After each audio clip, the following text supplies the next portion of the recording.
Okay, we're going to get started for this week. This is week 3. We're going to be covering units 3 and 5 in the course description. So again, this is just a little bit of a review.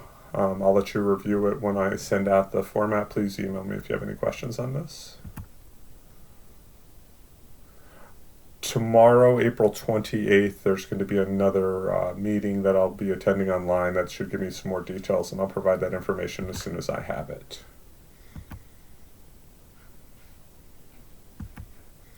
Again, let me just go through where you should focus your time and effort. First things first is AP Classroom. Mr. Micah has opened up a whole lot of progress checks, and the ones you should really focus on are the free response. He and I are going in and taking a look at them and grading them as we can. Second, the AP YouTube station. The College Board has a lot of good videos out there for you. Please take a look at them and review through those and come to me with any questions you may have.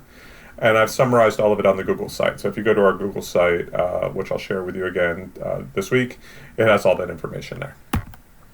Okay, so what I have covered so far, week 1 was units 6 and 7, confidence intervals and tests. Last week we talked about analyzing one variable data, analyzing two variable data, and the normal distribution. This week we're going to talk about collecting data, sampling and experiments, and sampling distributions. So let's get started. Unit 3 is all about experiments, observational studies. Lots of vocab. This seems to be a good place to kind of focus some review because I could see a lot of interpreting things that may come up as part of the test you're going to take on May 22nd. So kind of go through, make sure you understand what those are. The different ones, population versus sample, your convenience sampling, your voluntary response sampling. Again, your convenience sampling is talking to the people convenient to you. Voluntary response sample is kind of like call-in polls. American Idol is a perfect example of voluntary response sample. Definitely know the difference between the sampling methods. There are, 4 that you should be aware of.